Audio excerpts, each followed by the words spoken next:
Hello. Good afternoon. Good afternoon. ആരുല്ലേ കുട്ടികളെ?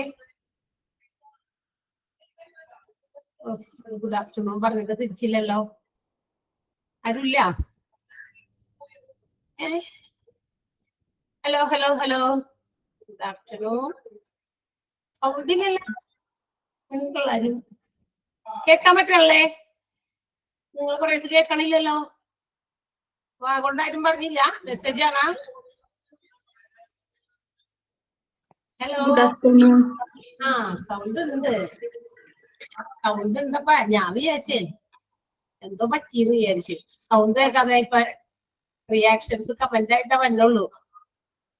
Okay, good afternoon. എന്താണ് energy ഇല്ലേ ആർക്കും?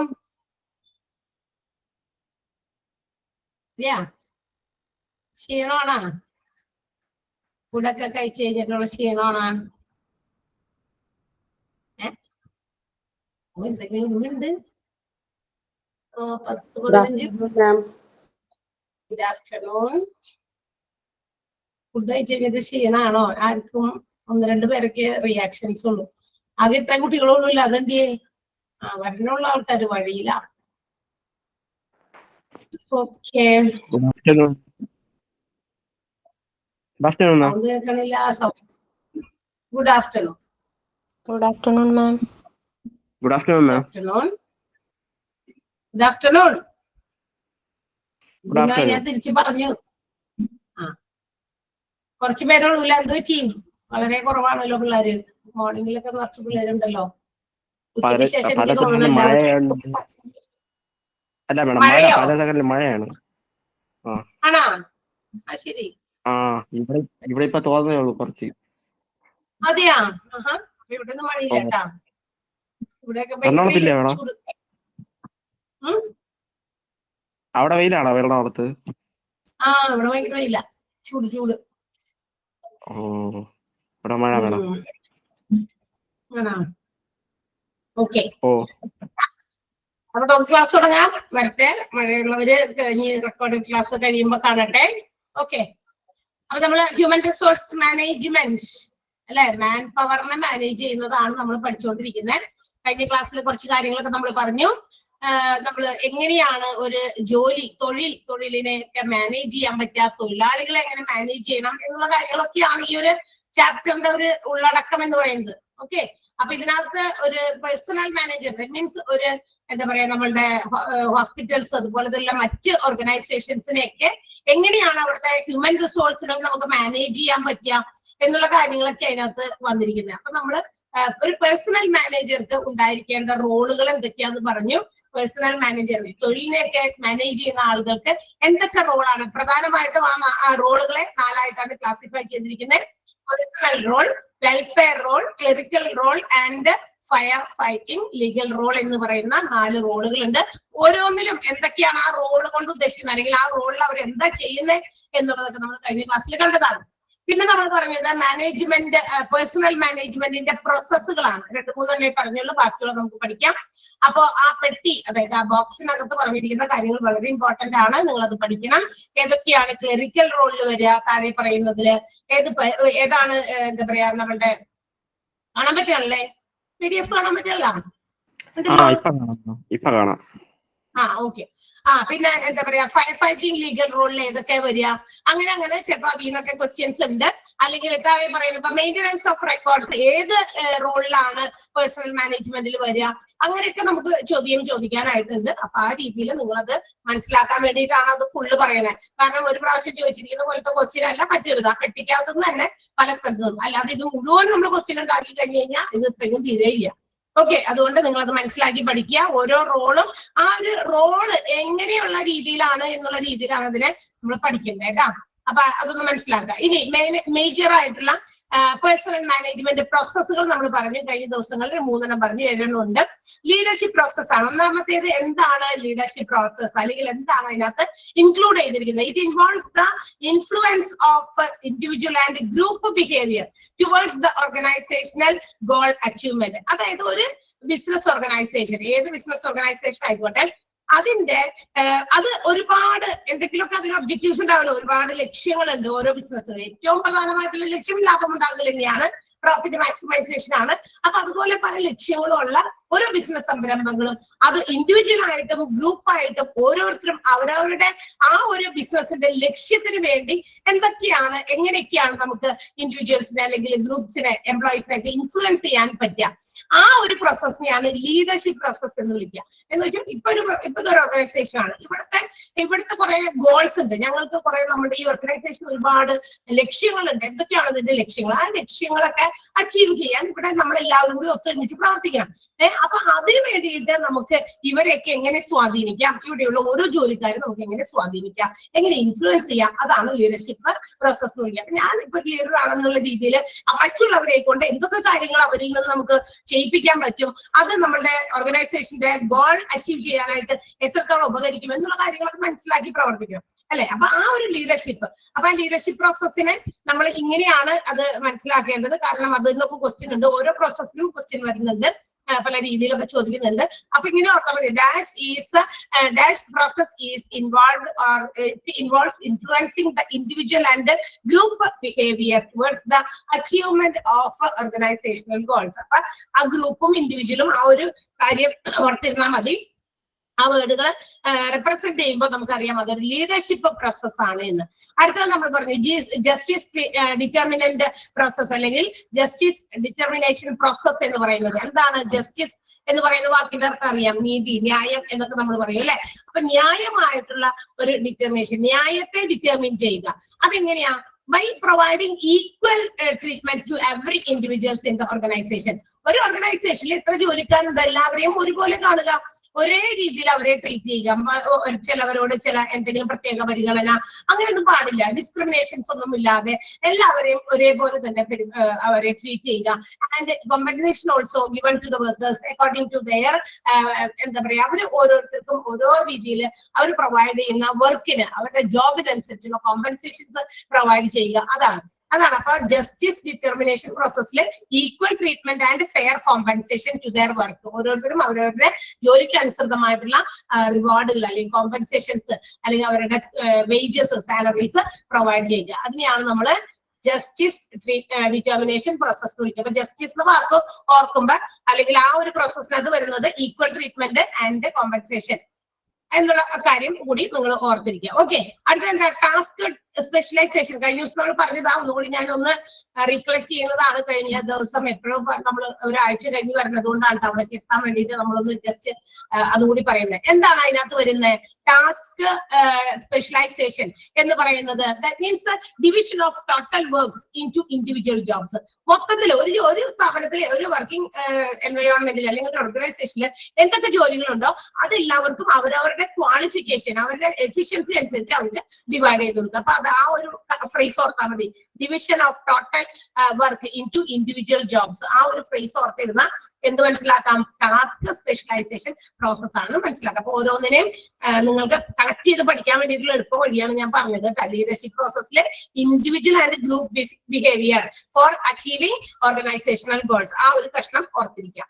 അടുത്തത് ജസ്റ്റിസ് ഡിറ്റർമിനേഷൻ പ്രോസസ്സിനകത്ത് equal treatment and fair compensation to work. ഓരോ ജോലിക്കും അതിൻ്റെതായ ഫെയർ ആയിട്ടുള്ള കോമ്പൻസേഷൻ കൊടുക്കുക, എല്ലാവരെയും ഈക്വൽ ആയിട്ട് ട്രീറ്റ് ചെയ്യാം. മൂന്നാമത്തേത് ടാസ്ക് സ്പെഷ്യലൈസേഷനിൽ ടോട്ടൽ ടാസ്കിനെ അല്ലെങ്കിൽ ടോട്ടൽ വർക്കിനെ ഇൻഡിവിജ്വൽ ടാസ്കുകളായിട്ട് ഡിവൈഡ് ചെയ്യുക, ഡിവിഷൻ ഓഫ് വർക്ക് ആണ്. ഓക്കെ, അടുത്തത് നോക്കാം നമുക്ക്. അപ്പൊ 3 മനസ്സിലായല്ലോ. അടുത്തത് സ്റ്റാഫിംഗ് പ്രോസസ് ആണ്. എന്താണ് സ്റ്റാഫിംഗ് പ്രോസസ്സിൽ ഇൻവോൾവ് ചെയ്യുന്നത് അല്ലെങ്കിൽ ഇൻക്ലൂഡ് ചെയ്യുന്നത്? It includes the man power planning ആണ്. നമ്മളുടെ നിലവിലുള്ള അല്ലെങ്കിൽ നമുക്ക് നമ്മുടെ ഓർഗനൈസേഷനിൽ എത്രത്തോളം മാൻ പവർ ഉണ്ട്, ഹ്യൂമൻ പവർ ഉണ്ട്, എത്ര എംപ്ലോയീസ് ഉണ്ട്, ഇവരെ പ്ലാൻ ചെയ്യും. ഇവരെ എങ്ങനെയൊക്കെ നമുക്ക് ഏതൊക്കെ മേഖലയിൽ റിക്രൂട്ട് ചെയ്യാം, അവരെ എങ്ങനെ എവിടെ നിന്നൊക്കെ അവരെ റിക്രൂട്ട് ചെയ്യാൻ പറ്റും, പുറത്തുനിന്ന് ആളുകളെ എടുക്കണോ അല്ലെങ്കിൽ നിലവിലുള്ളവരെ തന്നെ ഡിവൈഡ് ചെയ്ത്, അതൊക്കെ നമ്മൾ പഠിക്കുന്നുണ്ട്. അതിനെ കുറിച്ച് ഡീറ്റെയിൽഡ് ആയിട്ട് റിക്രൂട്ട്മെന്റ് എന്ന് പറയുന്ന ഒരു ടോപ്പിക് തന്നെ വരുന്നുണ്ട്. ചെയ്യുന്നത്. നിലവിലുള്ള ജോലിക്കാരെ തന്നെ അത് ഏതെങ്കിലും സ്ഥലത്തേക്ക് ഒന്ന് പതുക്കെ മാറ്റിയാൽ മതിയോ, എന്നാലും നമുക്ക് വേറെ കുഴപ്പമൊന്നുമില്ലാതെ നമുക്ക് നമ്മളുടെ ഓർഗനൈസേഷനെ മാനേജ് ചെയ്ത് ജോലികളൊക്കെ കൃത്യമായിട്ട് ഒരു തരത്തിലുള്ള ഫങ്ഷനിങ്ങിനെയും ബാധിക്കാതെ നമുക്ക് സ്മൂത്ത് ആയിട്ട് കൊണ്ടുപോകാൻ പറ്റുമോ, അങ്ങനെയുള്ള കാര്യങ്ങൾ. പിന്നെ എന്താ പറയാ, ആപ്ലിക്കൻസിനെ കുറിച്ച്, അതായത് നമ്മളുടെ നിലവിൽ എന്തെങ്കിലും ആളുകൾ ആപ്ലിക്കേഷൻസ് തന്നിട്ടില്ലെങ്കിൽ അതൊക്കെ അസസ് ചെയ്യാം. നമ്മുടെ ഓർഗനൈസേഷന് പറ്റുന്ന ആൾക്കാർ ഈ ആപ്ലിക്കന്റിന്റെ കൂട്ടത്തിൽ ഉണ്ടോ, അതൊക്കെ ചെക്ക് ചെയ്യുക. അതിന്റെ എംപ്ലോയ്മെന്റ് ഡിസിഷൻസ് എടുക്കുക. അതായത് ഇതിൽ നിന്ന് എത്ര പേരെ സെലക്ട് ചെയ്യണം, ആരൊക്കെയാണ് സെലക്ട് ചെയ്യേണ്ടത്, അങ്ങനെയുള്ള കാര്യങ്ങൾ ഡിസൈഡ് ചെയ്യാം. ആ ഡിസിഷൻസ് എടുക്കുക. Induction means including a person into a job. ഒരു വ്യക്തിയെ എന്നിട്ട് ആ ജോബിലേക്ക് അലോട്ട് ചെയ്യുക അല്ലെങ്കിൽ ഇടുക എന്നുള്ളത്. പിന്നെ അതിന്റെ ഓറിയന്റേഷൻസ് എല്ലാവരെയും അതാത് മേഖലകളിലൊക്കെ അറേഞ്ച് ചെയ്യുക. ട്രാൻസ്ഫർ വരികയാണെങ്കിൽ അത്, പ്രൊമോഷൻസ് വരികയാണെങ്കിൽ അത്, ഡിമോഷൻസ്, പ്രൊമോഷന്റെ ഓപ്പോസിറ്റ് ആണ് ഡിമോഷൻ എന്ന് പറഞ്ഞാൽ. പ്രൊമോഷൻ എന്ന് പറഞ്ഞാൽ നമ്മുടെ നിലവിലുള്ള സ്ഥാനത്തിൽ നിന്ന് ഒരു കയറ്റം, സ്ഥാനക്കയറ്റം അല്ലെ. നേരത്തെ ഏത് പൊസിഷനിലാണ് നമ്മൾ ജോലി ചെയ്തിരുന്നത് അതിൽ നിന്നും ഒരിച്ചിരി ഉയർന്ന പടിയിലേക്ക് ഉയർത്തുക. അതനുസരിച്ച് നമുക്കറിയാലോ ആളുടെ സ്റ്റേറ്റസ് വർദ്ധിക്കും, ആളുടെ ശമ്പളം വർദ്ധിക്കും. അങ്ങനെ ഒരുപാട് മാറ്റങ്ങൾ ആ ഒരു പ്രൊമോഷനിൽ ഉണ്ടാകാറുണ്ട്. അതുപോലെ തന്നെ അതിന്റെ ഓപ്പോസിറ്റ് ആണ് ഡിമോഷൻ. ചില ആളുകൾ അവർക്ക് കൊടുക്കുന്ന ജോലികൾ കൃത്യമായി ചെയ്യാതെ വരിക.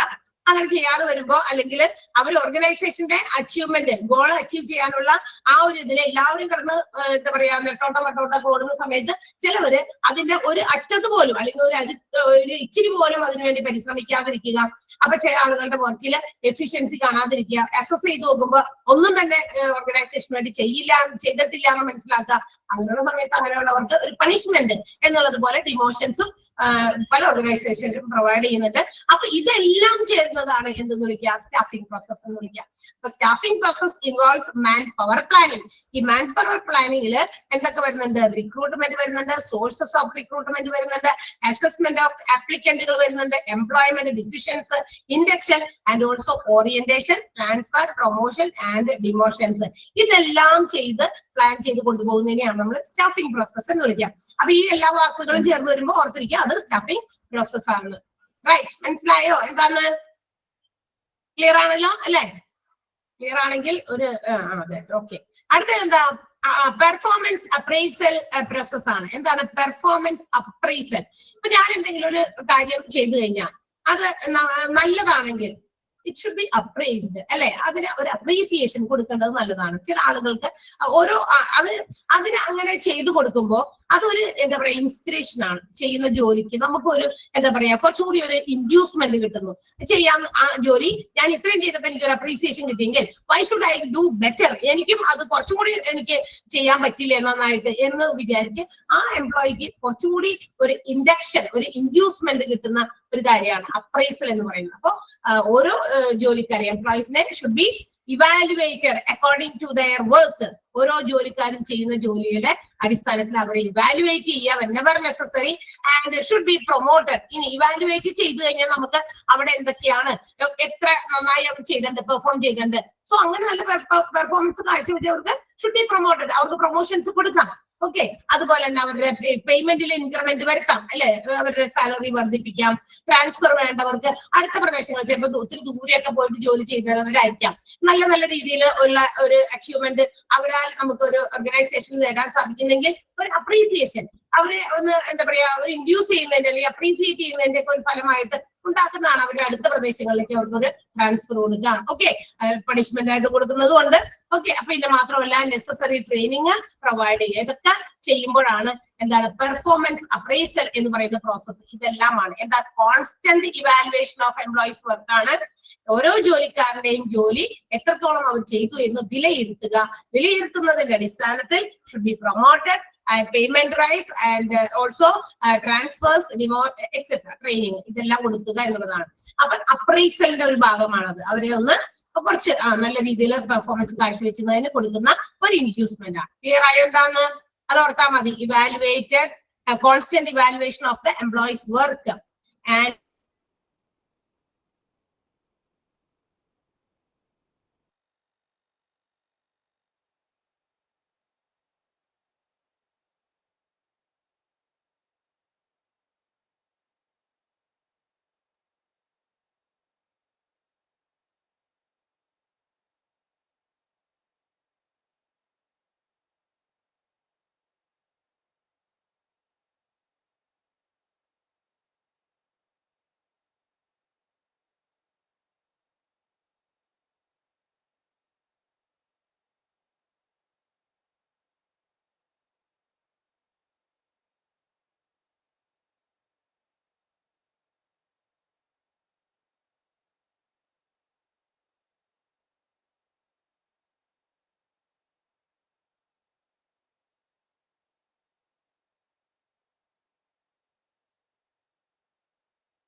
ഹലോ ഹലോ ഹലോ ഞാനിപ്പോ ഹലോ ഞാനിവിടെ ഉണ്ട് കേട്ടാ.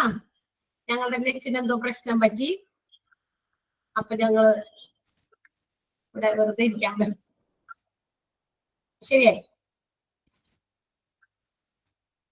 ശരിയായോ? നോക്കിയേ, കാണാനല്ലേ?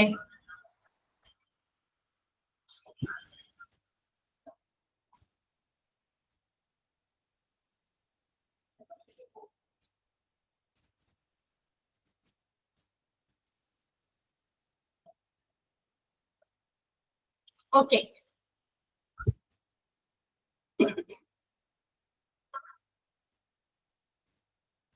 അപ്പൊ നമ്മള് എന്താ പറയുന്നത്,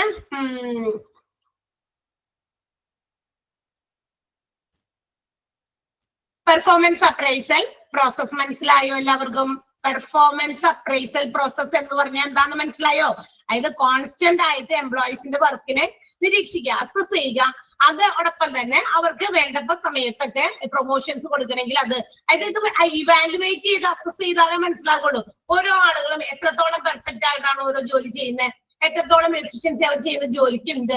ഇതൊക്കെയാണ് അസസ്മെന്റ് എന്ന് ഉദ്ദേശിക്കുന്നത്. അപ്പൊ ചെയ്യുന്ന ജോലി അസസ് ചെയ്യുക, അതോടൊപ്പം അവർക്ക് വേണമെങ്കിൽ അവരതിന് അർഹരാണെങ്കിൽ പ്രൊമോഷൻസ് ഉണ്ടെങ്കിൽ പ്രൊമോഷൻസ് പ്രൊവൈഡ് ചെയ്യുക, അവരുടെ പേയ്മെന്റ്, അതായത് വേജസ് ആയിക്കോട്ടെ സാലറി ആയിക്കോട്ടെ അതിൽ ഇൻക്രിമെന്റ് വേണമെങ്കിൽ അത് ചെയ്യണം, ട്രാൻസ്ഫർ ആണെങ്കിൽ അത്, ആൻഡ് വെനെവർ നെസസറി ട്രെയിനിങ് വേണമെങ്കിൽ അത്, ഇതെല്ലാം തന്നെ പ്രോപ്പറായിട്ട് കൊടുക്കുക. അതിനെയാണ് പെർഫോമൻസ് അപ്രൈസൽ എന്ന വാക്കുകൊണ്ട് ഉദ്ദേശിക്കുന്നത്, അല്ലെങ്കിൽ ആ ഒരു അപ്രൈസൽ. ഓക്കെ, അപ്പൊ അതങ്ങനെ കണക്ട് ചെയ്ത് പഠിക്കാം. നെക്സ്റ്റ് വൺ എന്താണ്? ട്രെയിനിങ് ആൻഡ് ഡെവലപ്മെന്റ് പ്രോസസ് ആണ്. ഇത് training and development process makes A blend of many processes, കുറെ പ്രോസസ്സുകൾ അല്ലെങ്കിൽ കുറെ സബ് പ്രോസസ്സുകൾ. ഇടയ്ക്കിടയ്ക്ക് ട്രെയിനിങ് കൊടുക്കുക, അതായത് ഇവരുടെ കറക്റ്റ് ആയിട്ടുള്ള ക്വാളിറ്റി ഓഫ് വർക്ക് കിട്ടുന്നത് വരെ. അപ്പൊ ഒരു ഇൻഡിവിജ്വൽ അല്ലെങ്കിൽ ഒരു group of individuals in an organisation, employees ആയിട്ടുള്ള ഒറ്റയ്ക്കോ അല്ലെങ്കിൽ കൂട്ടായിട്ടോ, ഇവരിൽ നിന്ന് നമ്മൾ എന്താണ് എക്സ്പെക്ട് ചെയ്യുന്നത് അത് നേടിയെടുക്കാൻ വേണ്ടിയിട്ട് ഇടയ്ക്കിടയ്ക്ക് കൊടുക്കേണ്ടി വരും ട്രെയിനിങ് എന്ന് പറയുന്നത്. അപ്പൊ കുറെ ഇടയ്ക്കിടയ്ക്ക് ഇതുപോലെയുള്ള ചില പ്രോസസ് ഒക്കെ അല്ലെങ്കിൽ പ്രൊസീജിയേഴ്സ് ഒക്കെ എംപ്ലോയീസിന്റെ ഇടയിൽ പ്രാവർത്തികമാക്കേണ്ടി വരും. അതിനെയാണ് സബ് പ്രോസസ്സുകളുടെ ഒരു ബ്ലെൻഡ് ആണ് ട്രെയിനിങ് ആൻഡ് ഡെവലപ്മെന്റ് പ്രോസസ് എന്ന് പറഞ്ഞാൽ. ഒറ്റയടിക്ക് കൊടുക്കേണ്ടതല്ല, അത് ഇങ്ങനെ പടിപടിയായി കൊടുക്കേണ്ടതാണ്. Okay, and it is to correct the quality of work which is provided by each individual. ഓരോ ജോലിക്കാരും ഓരോ ഇൻഡിവിജ്വൽസും അവർ പ്രൊവൈഡ് ചെയ്യുന്ന ജോലിയുടെ ക്വാളിറ്റി നമുക്ക് എന്താ പറയാ അസസ് ചെയ്യാൻ വേണ്ടിയിട്ടാണ് ഈ പറയുന്ന കാര്യങ്ങളൊക്കെ, ട്രെയിനിങ്ങും അല്ലെങ്കിൽ ഡെവലപ്മെന്റ് പ്രൊസീജിയേഴ്സും ഒക്കെ ചെയ്യുന്നത്.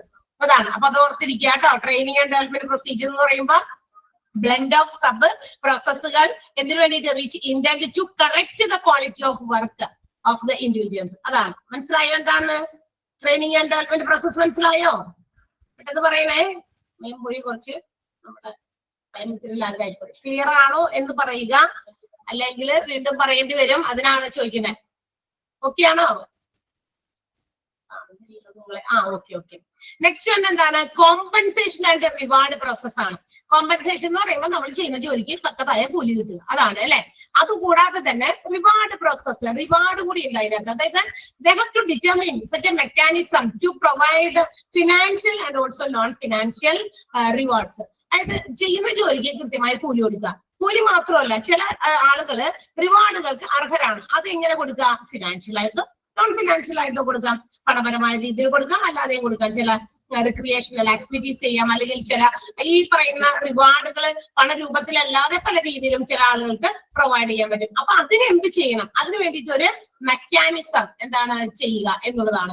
അതാണ് എന്തെന്ന് വിളിക്കുക? കോമ്പൻസേഷൻ ആൻഡ് റിവാർഡ് പ്രോസസ് എന്ന് പറയുന്നത്. ഓക്കെ, അപ്പൊ ഇറ്റ്സ് എ മെക്കാനിസം. അതൊരു മെക്കാനിസം ആണ്, അതൊരു ടെക്നിക്കാണ് അവർ അഡോപ്റ്റ് ചെയ്യേണ്ടത് ഓരോ ബിസിനസ് ഓർഗനൈസേഷനും. ഓക്കെ, അപ്പൊ അതനുസരിച്ചിട്ട് അവർക്ക് ആ റിവാർഡുകൾ പണരൂപത്തിലായിക്കോട്ടെ അല്ലെങ്കിൽ അല്ലാത്ത രീതിയിലായിക്കോട്ടെ പ്രൊവൈഡ് ചെയ്യുക എന്നുള്ളതാണ്. ഓക്കെ, ദെൻ എന്താണ് എന്താണ് സഫീറ, വാട്ട് ഹാപ്പൻസ്? എന്താണ് സംഭവം? എന്താ? ഹലോ ഹലോ, എന്താ സംഭവം? പ്രസന്റേഷൻ ഇല്ലേ? ഉണ്ടല്ലോ, കാണാനില്ലേ? വേറെ ആർക്കും ഇല്ലേ? നോക്കട്ടെ. കട്ടായി പോയി കഴിഞ്ഞപ്പോ പോയിട്ടുണ്ടാവും. അതൊന്ന്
പ്രസന്റേഷൻ പോയിട്ടുണ്ടാവുമോ?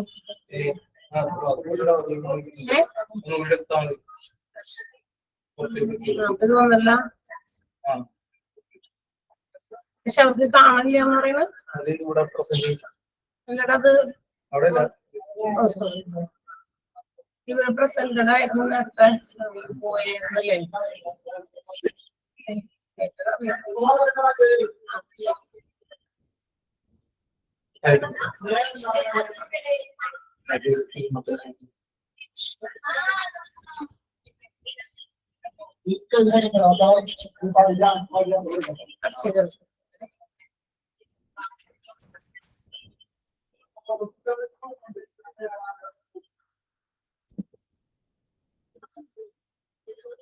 ശരിയായാ? ശരിയായില്ലേ? ഓക്കെ. അപ്പൊ അതാണ് കോമ്പൻസേഷൻ ആൻഡ് റിവാർഡ് പ്രോസസ് എന്ന് പറയുന്നത് ഒരു മെക്കാനിസം ആണ്. എങ്ങനെയാണ് ഇവർക്ക് ഫിനാൻഷ്യൽ അല്ലെങ്കിൽ നോൺ ഫിനാൻഷ്യൽ ആയിട്ടുള്ള റിവാർഡുകളൊക്കെ പ്രൊവൈഡ് ചെയ്യുന്നത്, അതിനെ കുറിച്ച് നേരത്തെ കൂട്ടി അവർ തീരുമാനിക്കാം. അതിനെയാണ് നമ്മൾ കോമ്പൻസേഷൻ ആൻഡ് റിവാർഡ് പ്രോസസ് എന്ന് വിളിക്കുക. അപ്പൊ കോമ്പൻസേഷൻ എന്ന് പറഞ്ഞാൽ പെർഫെക്റ്റ് ആയിട്ട് അവർക്ക് കൊടുക്കേണ്ട ജോലിക്ക് അനുസരിച്ചിട്ടുള്ള ഫെയർ ആയിട്ടുള്ള കോമ്പൻസേഷൻ, അത് കൊടുക്കാന്ന് പറഞ്ഞാൽ കൂലി കൊടുക്കുക, സാലറി കൊടുക്കുക എന്നുള്ളതാണ്. ഇനി അതിന് പുറമെ ഏതെങ്കിലും തരത്തിലുള്ള എക്സ്ട്രാ അവരുടെ പെർഫോമൻസ് കണ്ടിട്ട് എന്തെങ്കിലും റിവാർഡുകൾ കൊടുത്ത് അവര് എന്താ പറയാ അപ്രീഷിയേറ്റ് ചെയ്യുക അല്ലെ. അപ്പൊ അതൊരു ബിസിനസ് ഓർഗനൈസേഷൻസിൽ ഇങ്ങനെയുള്ള റിവാർഡുകളിലൂടെയാണ് അവർക്ക് അവരുടെ ആ ഒരു അപ്രൈസൽ അല്ലെങ്കിൽ അപ്രീസിയേഷൻസ് പ്രൊവൈഡ് ചെയ്യേണ്ടത്. അത് കൃത്യമായിട്ട് പ്രൊവൈഡ് ചെയ്യാനുള്ള മെക്കാനിസം കൊണ്ടുവരിക. And the last one is collective bargaining process. നമുക്കറിയാം ഒരു ഓർഗനൈസേഷനിൽ however they are managing the human resource, നമുക്കറിയാം ഒരു ഓർഗനൈസേഷനിൽ ജോലി ചെയ്യുന്ന എല്ലാവരെയും മാനേജ് ചെയ്യുക എന്ന് പറഞ്ഞാൽ അത്ര എളുപ്പമുള്ള കാര്യമല്ല. ഒരുപാട് ബുദ്ധിമുട്ടുകൾ അതിനകത്തൊക്കെ ഉണ്ട്. പക്ഷെ എങ്കിലും അത് മാനേജ് എത്ര തന്നെ നമ്മൾ ഹാൻഡിൽ ചെയ്താലും there will be some problems. അവർ തമ്മിൽ ഇടയ്ക്കിടയ്ക്ക് ചില പ്രശ്നങ്ങൾ ഉണ്ടാകും. കാരണം പല പല വീടുകളിൽ നിന്നും പല ബാക്ക്ഗ്രൗണ്ടിൽ നിന്നും വരുന്ന ആളുകളല്ലേ. അപ്പൊ എങ്ങനെ വന്നെങ്കിലും എവിടെയെങ്കിലൊക്കെ ചില കാര്യങ്ങളിൽ അവർക്ക് പരസ്പരം ഐക്യമില്ലായ്മയും അതുപോലെ സ്വരച്ചേർച്ചയില്ലായ്മയൊക്കെ ഉണ്ടാകും. Maybe disputes, and also there may arise some bargains from the part of the employer. മാത്രമല്ല ഇവർക്ക് ഇവരുടേതായ ചില ആവശ്യങ്ങൾ ഒരു ഓർഗനൈസേഷനിൽ കിട്ടേണ്ടതുണ്ടാകും. അത് എംപ്ലോയർമാരോട് അവർക്ക് ബാർഗെയിൻ ചെയ്ത് വാങ്ങിക്കേണ്ടി വരും. അപ്പൊ ചിലപ്പോ it may be regarding the wages, അവർക്ക് കിട്ടേണ്ട കൂലിയെ സംബന്ധിക്കുന്നതാകാം, അതർ ബെനിഫിറ്റ്സിനെ സംബന്ധിക്കുന്നതാകാം, അവരുടെ വർക്കിംഗ് അവേഴ്സിനെ കുറിച്ചിട്ടാകാം, അവരുടെ വർക്കിംഗ് കണ്ടീഷൻസിനെ കുറിച്ചിട്ടാകാം. അപ്പൊ അങ്ങനെയുള്ള കാര്യങ്ങളൊക്കെ ഉണ്ടെങ്കിൽ അത് ആരെ അറിയിച്ചിരിക്കണം, മുകളിലേക്ക് എത്തിക്കണം അല്ലെ. അപ്പൊ ആ ഒരു കാര്യങ്ങൾക്കുള്ള സൊല്യൂഷൻസ് കണ്ടെത്തണം. അതിനെയാണ് നമ്മൾ കളക്റ്റീവ് ബാർഗൈനിങ് പ്രോസസ് എന്ന് വിളിക്കുക. ഈ കളക്റ്റീവ് എന്ന് പറഞ്ഞ വാക്ക് ഉപയോഗിച്ചിരിക്കുന്നത് എന്തിനാന്ന് വെച്ചാൽ ഒരു ഇൻഡിവിജ്വൽ അല്ല, എല്ലാവരും കൂടി ചേരും. അതായത് അവരുടെ ആവശ്യങ്ങൾ നേടിയെടുക്കും. ഇപ്പൊ നമുക്കറിയാം ഒരു ഓർഗനൈസേഷനിൽ എംപ്ലോയർ വേറെ, എംപ്ലോയീസ് എല്ലാം കൂടി എന്തെങ്കിലും കാര്യം വരുമ്പോ, അതായത് ജോലിപരമായിട്ടുള്ള എന്തെങ്കിലും കാര്യം വരുമ്പോൾ അവരെല്ലാവരും ഒറ്റക്കെട്ടായി നിൽക്കും. കാരണം അവരുടെ എല്ലാവരുടെയും ആവശ്യങ്ങൾ നേടിയെടുക്കാൻ വേണ്ടിയിട്ടാണ് അവരെല്ലാവരും കൂടി ഒരു ടീമായിട്ട് അന്നേരം വർദ്ധിക്കുക. അപ്പൊ അവർക്ക് അത്തരം കാര്യങ്ങളിൽ ഉണ്ടാകുന്ന ഏതെങ്കിലും തരത്തിലുള്ള ഡിസിഷൻസ് എടുക്കാൻ അല്ലെങ്കിൽ അതിനുള്ള എന്തെങ്കിലും സൊല്യൂഷൻസ് കണ്ടെത്താനൊക്കെ നമ്മുടെ കളക്റ്റീവ് ബാർഗൈനിങ് പ്രോസസ്സ് ആണ്. അപ്പൊ നല്ല രീതിയിലുള്ള സൊല്യൂഷൻസ് പ്രൊവൈഡ് ചെയ്യുക, എല്ലാവർക്കും അക്സെപ്റ്റബിൾ ആയിട്ടുള്ള, ആർക്കും തന്നെ ആരെയും ബുദ്ധിമുട്ടിക്കുന്ന രീതിയിലല്ലാത്ത പോളിസീസ് ഒക്കെ അതുപോലെയുള്ള സൊല്യൂഷൻസ് ഒക്കെ കൊണ്ടുവരിക എന്നുള്ളതാണ് കളക്റ്റീവ് ബാർഗൈനിങ് പ്രോസസ് എന്ന് വിളിക്കുക. It is the process that decides the relationship between the union and the employer ആണ്. യൂണിയൻ എന്ന് പറഞ്ഞാൽ എംപ്ലോയീസിന്റെ, ഇത് തൊഴിലാളികളുടെ കൂട്ടായ്മയും എംപ്ലോയറും തമ്മിലുള്ള റിലേഷൻ. ആ ഒരു വേർഡ് ഓർത്തിരുന്നാൽ മതി. എന്തിനെ സംബന്ധിക്കുന്നതാണ് തമ്മിലുള്ള റിലേഷൻ? വേജസിനെ സംബന്ധിക്കുന്നതാകാം, അവർക്ക് കിട്ടേണ്ട ബെനിഫിറ്റ്സ് ആകാം, അവരുടെ വർക്കിംഗ് അവേഴ്സ് ആകും, വർക്കിംഗ് കണ്ടീഷൻസ് ആകും. ഇത് തന്നെയാണ് നമ്മൾ കളക്റ്റീവ് ബാർഗൈനിങ് പ്രോസസ് എന്ന് വിളിക്കുന്നത്. അപ്പൊ പ്രധാനമായിട്ടും 7 മാനേജ്മെന്റ് പ്രോസസ്സുകളാണ് നമ്മളുടെ ഇതിലുള്ളത്. ഈ പറയുന്ന പേഴ്സണൽ മാനേജ്മെന്റ് അല്ലെങ്കിൽ ഈ എന്താ പറയുക നമ്മളുടെ പേഴ്സണൽ മാനേജ്മെന്റ് അല്ലെങ്കിൽ മാൻ പവർ മാനേജ്മെന്റിൽ ഉള്ളത്. അപ്പൊ അതിനകത്ത് വന്നതാണ് ലീഡർഷിപ്പ് പ്രോസസ്. ലീഡർഷിപ്പ് പ്രോസസ് പറയുമ്പോൾ ഓർത്തിരിക്കുക വേർഡുകൾ: individual and group behaviour for the achievement of organisational goal. അങ്ങനെ ഓർക്കുക. ജസ്റ്റിസ് ഡിറ്റർമിനേഷൻ ഗോൾ പ്രോസസ് എന്ന് പറയുന്നത് എന്താണ്? Equal treatment and fair compensation. ആ 2 വേർഡുകൾ ഓർത്തിരിക്കുക. അടുത്തത് ടാസ്ക് സ്പെഷ്യലൈസേഷൻ പ്രോസസ് ആണ്. അതായത് കോമൺ ആയിട്ടുള്ള ടോട്ടൽ ടാസ്കിനെ divide into individual jobs. Individual ജോബുകളായിട്ട് ഡിവൈഡ് ചെയ്യുക എന്നുള്ളതാണ്. സ്റ്റാഫിംഗ് പ്രോസസ് ഇൻക്ലൂഡ് ചെയ്യുന്നത് man power planning, recruitment, assessment of applications അല്ലെങ്കിൽ ആപ്ലിക്കൻസ്, എംപ്ലോയ്മെന്റ് ഡിസിഷൻസ്, തൊഴിലാളികളെ എങ്ങനെയൊക്കെ എവിടെയൊക്കെ അലോട്ട് ചെയ്യണം അതിനെ കുറിച്ചുള്ള തീരുമാനങ്ങൾ, ഇൻഡക്ഷൻ, പിന്നെ training, orientation, transfer, promotion, demotions etcetera.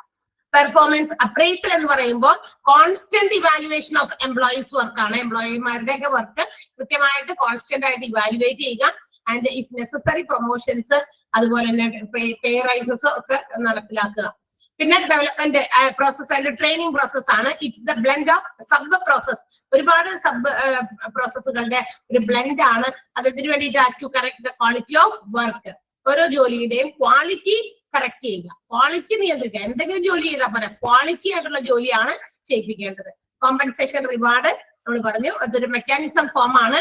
എന്തിനു വേണ്ടിയിട്ട്? By giving financial and non financial റിവാർഡുകൾ. ആൻഡ് കളക്റ്റീവ് ബാർഗനിങ് പ്രോസസ് എന്ന് പറയുന്നത് relationship between the trade unions or union and the employer regarding their wages, benefits, hours, then working situations et cetera et cetera. Clear ആയോ? എന്താണെന്ന് മനസ്സിലായില്ലേ? Clear ആയില്ലേ? 7 പ്രോസസ്സുകൾ മനസ്സിലായോ? എന്തെങ്കിലും ഡൗട്ട് ഉണ്ടോ? 8 ഉണ്ട്. ഓക്കെ, ശരിയാ. യെസ്, മനസ്സിലായി. നെക്സ്റ്റ് വൺ എന്താണ്? പേഴ്സണൽ പോളിസിയാണ്, തൊഴിൽപരമായ നയമാണ്. അതായത് ഒരു തൊഴിലാളികൾ ജോലി ചെയ്യുന്ന, അതായത് ഒരു തൊഴിലാളികളല്ല, ഒരുപാട് തൊഴിലാളികൾ ജോലി ചെയ്യുന്ന ഒരു ബിസിനസ് സംരംഭത്തില്, ഹോസ്പിറ്റൽ പോലെയുള്ള ബിസിനസ് സംരംഭത്തിൽ എല്ലാ ബിസിനസ്സുകാരുടെയും ഇതൊരു കോമൺ ജനറൽ ആയിട്ടുള്ള ഒരു ടോപ്പിക്കാണ്. ആദ്യം തന്നെ നമ്മൾ മനസ്സിലാക്കണം. ഹ്യൂമൻ റിസോഴ്സ് മാനേജ്മെന്റ് എന്ന് പറയുന്നത് ഹ്യൂമൻ റിസോഴ്സുകൾ ഒരുപാട് ജോലി ചെയ്യുന്ന ഹോസ്പിറ്റൽസിൽ മാത്രമല്ല, വലിയ വലിയ ഓർഗനൈസേഷൻസിലൊക്കെ. ഇപ്പൊ നമ്മള് ലുലു ഒക്കെ പോലെയുള്ള വലിയ ഒരു ബിസിനസ് സംരംഭമാണ് അല്ലെ, അതിനകത്ത് എത്ര ആളുകളാണ് ജോലി ചെയ്യുന്നത്, ഷിഫ്റ്റ് അനുസരിച്ചും ജോലി ചെയ്യുന്നുണ്ട്, ഒരുപാട് എംപ്ലോയീസ് ഉണ്ട്. അപ്പൊ ഇവിടെയൊക്കെ ഇത്ര വലിയ വലിയ ഓർഗനൈസേഷൻസിൽ, ചെറുതായിക്കോട്ടെ വലുതായിക്കോട്ടെ, ഓരോ ഓർഗനൈസേഷനിലും they have their own personal policies. അതായത് തൊഴിൽപരമായിട്ടുള്ള കുറെ നയങ്ങളുണ്ട്. എന്താണ് ആ തൊഴിൽ നയങ്ങൾ, അല്ലെങ്കിൽ what you mean by personal policy? Personal policy എന്ന് പറയുന്നത് ഒരു പ്രീ പ്ലാൻഡ് ആക്ഷൻ ആണ്. Pre planned course of action എന്ന് വിളിക്കാം. അതായത് നമ്മള് നേരത്തെ കൂട്ടി പ്ലാൻ ചെയ്യുന്നതാണ്. എന്ത് പ്ലാൻ ചെയ്യുന്നതാണ്? which establishes a guide to work towards acceptable goals or outcomes or objectives. നമുക്ക് ഒരു ഓർഗനൈസേഷന് എന്താണ് അവർ പ്രതീക്ഷിക്കുന്നത്, ആ ഓർഗനൈസേഷൻ നടത്തുന്നത് കൊണ്ട്, ബിസിനസ് റൺ ചെയ്യുന്നത് കൊണ്ട് എന്ത് ലക്ഷ്യമാണ് അവർക്ക് നേടാനുള്ളത്, എന്ത് റിസൾട്ട്, ഔട്ട്കം എന്ന് പറഞ്ഞ റിസൾട്ട്, എന്ത് റിസൾട്ട് ആണ് അവർ പ്രതീക്ഷിക്കുന്നത്, ആക്സെപ്റ്റ് ചെയ്യാൻ ഉദ്ദേശിക്കുന്നത്, അതിനൊക്കെ വേണ്ടിയിട്ട് ഒരു ഗൈഡായിട്ട് നമുക്ക് കൊണ്ടു നടക്കാൻ പറ്റിയ ഒരുപാട് കാര്യങ്ങൾ, ഒരുപാട് ആക്ഷൻസ് ഉണ്ട്. അതാണ് ആ കോഴ്സ് ഓഫ് ആക്ഷൻസ് എന്ന് പറഞ്ഞാൽ. ആ ഒരുപാട് ആക്ഷൻസിനെ നമ്മൾ നേരത്തെ കൂട്ടി പ്ലാൻ ചെയ്ത് ഉണ്ടാക്കി വെച്ചിരിക്കുന്നതിനെയാണ് നമ്മൾ എന്ത് വിളിക്കുക? പേഴ്സണൽ പോളിസി എന്ന് വിളിക്കാം.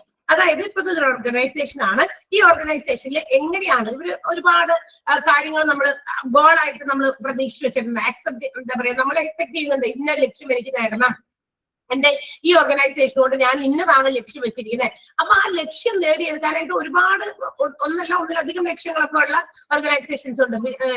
ആഫ്റ്റർ ഓൾ നമുക്കറിയാം, എല്ലാ ബിസിനസ് ഓർഗനൈസേഷന്റെയും പരമമായിട്ടുള്ള അൾട്ടിമേറ്റ് ഗോൾ എന്ന് പറയുന്നത് പ്രോഫിറ്റ് മാക്സിമൈസേഷൻ ആണ് അല്ലെ, ലാഭം ഉണ്ടാക്കലാണ്. പക്ഷെ അതിനേക്കാൾ ഉപരി മറ്റ് പല കാര്യങ്ങളും എന്താ പറയാ അച്ചീവ് ചെയ്യാനായിട്ട് ആഗ്രഹിക്കുന്ന, ഒബ്ജക്റ്റീവായിട്ട് ലക്ഷ്യം വെച്ചുകൊണ്ട് നടക്കുന്ന ബിസിനസ് സ്ഥാപനങ്ങളുണ്ട്. അപ്പൊ ഇത് എങ്ങനെ നേടിയെടുക്കാം, ഈ ലക്ഷ്യങ്ങളൊക്കെ നമുക്ക് അച്ചീവ് ചെയ്യാൻ പറ്റും. അതിനു വേണ്ടിയിട്ട് കുറെ ആക്ഷൻസ്, കുറെ കാര്യങ്ങൾ നമുക്ക് ചെയ്യണം. അതൊക്കെ എന്ത് ചെയ്യാം? മുൻകൂട്ടി നേരത്തെ കൂട്ടി എഴുതി തയ്യാറാക്കി വെക്കാം. അപ്പൊ so we can work according to that. അത് നമ്മൾ എഴുതി നേരത്തെ തയ്യാറാക്കി വെച്ചാൽ നമുക്ക് എന്ത് പറ്റും? അതിനനുസരിച്ച് പ്രവർത്തിക്കാം. അങ്ങനെ അതനുസരിച്ച് പ്രവർത്തിച്ചാൽ നമുക്ക് എന്ത് ചെയ്യാം? നമ്മുടെ ലക്ഷ്യത്തിലേക്ക് എത്താം. നമുക്കുമുണ്ട്, ഓരോരുത്തർക്കും അവരവരുടേതായ ഒരു ലക്ഷ്യമുണ്ട്, ഇന്ന കാര്യം എനിക്ക് നേടിയെടുക്കാം. അപ്പൊ അതിന് നമ്മൾ നേരത്തെ കൂട്ടി കുറെ കാര്യങ്ങൾ നമ്മൾ ചെയ്യേണ്ട, നമ്മൾ നേരത്തെ പ്ലാൻ ചെയ്ത് അവിടെ എടുത്തു വെച്ചാൽ മാത്രം പോരാ. ആ പ്ലാൻ ചെയ്യുന്നതനുസരിച്ച് വി ഹാവ് ടു ആക്ട്, അതനുസരിച്ച് പ്രവർത്തിക്കും. അപ്പൊ നമ്മൾ ചെയ്യേണ്ട പ്രവർത്തികളെ കുറിച്ച് മുൻകൂട്ടി തീരുമാനിച്ച് ഉണ്ടാക്കി വെച്ചിരിക്കുന്ന നയങ്ങളെയാണ് എന്ത് വിളിക്കുക? Personal policies. ആ പേഴ്സണലിന്റെ വേർഡിന്റെ സ്പെല്ലിംഗ് നോക്കിയ വ്യക്തിപരമായുള്ള നയങ്ങളല്ല ഉദ്ദേശിച്ചത്, തൊഴിൽപരമായിട്ടുള്ള കുറെ നയങ്ങൾ. അപ്പൊ ആ തൊഴിൽ സംരംഭത്തിൽ എന്തൊക്കെ കാര്യങ്ങൾ നമുക്ക് നടപ്പിലാക്കാനുണ്ട്, എങ്ങനെയൊക്കെ ഹ്യൂമൻ റിസോഴ്സുകളെ മാനേജ് ചെയ്ത് നമുക്ക് അവരിൽ നിന്നും മാക്സിമം യൂട്ടിലൈസ് ചെയ്ത് അവരെയൊക്കെ ഉപയോഗപ്പെടുത്തി എങ്ങനെ നമുക്ക് നല്ല രീതിയിൽ നമ്മുടെ ഓർഗനൈസേഷന്റെ ഗോൾ നേടിയെടുക്കാൻ പറ്റുമോ, ഇതിനെ കുറിച്ച് നേരത്തെ കൂട്ടി പ്ലാൻ ചെയ്ത് ഉണ്ടാക്കി വെക്കുന്ന ആ സെറ്റ് ഓഫ് എന്താ പറയാ ലോസ് അല്ലെങ്കിൽ റൂൾസ്, അതിനെയാണ് നമ്മൾ എന്ത് വിളിക്കുക? പേഴ്സണൽ പോളിസി എന്ന് വിളിക്കുക. മറ്റൊരു രീതിയിൽ പറഞ്ഞാൽ പേഴ്സണൽ പോളിസി എന്ന് പറയുന്നത് it's the rule, They are the rules which controls how to deal with the human resource. അതായത് മനുഷ്യന്മാരെ നമുക്ക് എങ്ങനെ കൺട്രോൾ ചെയ്യാം, അവരെ എങ്ങനെ നമുക്ക് ഡീൽ ചെയ്യാം, അതാണ് അതിന്റെ കുറെ നിയമങ്ങളാണ് പേഴ്സണൽ പോളിസി. അങ്ങനെയും പറയാം. ഓക്കെ, അതായത് വ്യക്തിപരമായിട്ടുള്ള ഓരോ വ്യക്തികളെയും സംബന്ധിക്കുന്ന ഒരുപാട് ആളുകൾ ചേർന്നതാണ് ഒരു ഹ്യൂമൻ റിസോഴ്സ് എന്ന് പറയുന്നത്. ഒരു വ്യക്തിപരമായിട്ടുള്ള കാര്യങ്ങൾ ഉണ്ടാവും മനുഷ്യന്മാർക്ക്. ഗ്രൂപ്പിൽ നിൽക്കുമ്പോൾ അവർക്ക് അവരുടേതായ ഓരോ കാര്യങ്ങളുണ്ട്. ഇതെല്ലാം തന്നെ കണക്കിലെടുത്തുകൊണ്ട് എല്ലാവരെയും നമ്മൾക്ക് എങ്ങനെ ഓർഗനൈസേഷനിൽ യൂസ് ചെയ്യാൻ പറ്റും, അതുപയോഗിച്ച് അവരെങ്ങനെ ഡീൽ ചെയ്യാൻ പറ്റും, അവരെങ്ങനെ കൺട്രോൾ ചെയ്ത് മാനേജ് ചെയ്ത് കൊണ്ടുപോകാം, അങ്ങനെയുള്ള കുറെ നിയമങ്ങൾ, കുറെ റൂൾസിനെയാണ് നമ്മൾ പേഴ്സണൽ പോളിസീസ് വിളിക്കുക. ക്ലിയർ ആയോ എന്താണ് പേഴ്സണൽ പോളിസീസ്? രണ്ടും അണ്ടർലൈൻ ചെയ്ത് വെച്ചേ കേട്ടാ. അപ്പൊ മുകളിൽ പറഞ്ഞ എല്ലാ പ്രോസസ്സുകളും ഇമ്പോർട്ടന്റ് ആണ്. ഓരോ പ്രോസസ്സിലും അവർ ക്വസ്റ്റ്യൻസ് ചോദിച്ച് പല പ്രാവശ്യം ചോദിച്ചു കണ്ടിട്ടുണ്ട്. അപ്പൊ പ്രോസസ്സുകളെല്ലാം തന്നെ പ്രീ പ്ലാൻഡ് പ്രോസസ്സുകളെല്ലാം തന്നെ മാർക്ക് ചെയ്യുക, അത് ഇമ്പോർട്ടന്റ് ആണെന്ന്. അതുപോലെ തന്നെ പേഴ്സണൽ പോളിസിയുടെ രണ്ട് രീതിയിലുള്ള ഡെഫിനിഷൻസ് പോലെ അവിടെ കൊടുത്തിട്ടുണ്ട്. എന്താണ് personal policy? Pre planned course of actions ആണ് അത് പറയാം.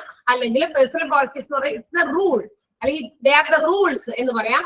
How to control and deal with human resource. Human റിസോഴ്സുമായിട്ട് എങ്ങനെ നമുക്ക് അതിനെ കൺട്രോൾ ചെയ്ത് ഡീൽ ചെയ്ത് കൊണ്ടുപോകാം എന്നും പറയാം പേഴ്സണൽ പോളിസീസിന്. ക്ലിയർ അല്ലേ? അടുത്തേക്ക് പൊക്കോട്ടെ. യെസ്, ദെൻ ഈ പേഴ്സണൽ പോളിസി അല്ലെങ്കിൽ ഈ പറയുന്ന തൊഴിൽപരമായ നയങ്ങൾ, വാട്ട് ഈസ് ദ എന്താ പറയാ, what is the reason for setting, അല്ലെങ്കിൽ what can be achieved by setting such personal policies? ഇത്തരം പേഴ്സണൽ പോളിസീസ്, ഇത്തരം തൊഴിൽപരമായ നയങ്ങൾ രൂപീകരിക്കുന്നത് കൊണ്ട് എന്ത് നേട്ടമാണ് ഉള്ളത്? എന്ത് നേട്ടം നമുക്ക് കൈവരിക്കാൻ പറ്റും? രണ്ട് നേട്ടമുണ്ട്. രണ്ട് നേട്ടം എന്ന് വെച്ചാൽ കുറച്ച് വലിയ നേട്ടങ്ങൾ തന്നെയാണ്.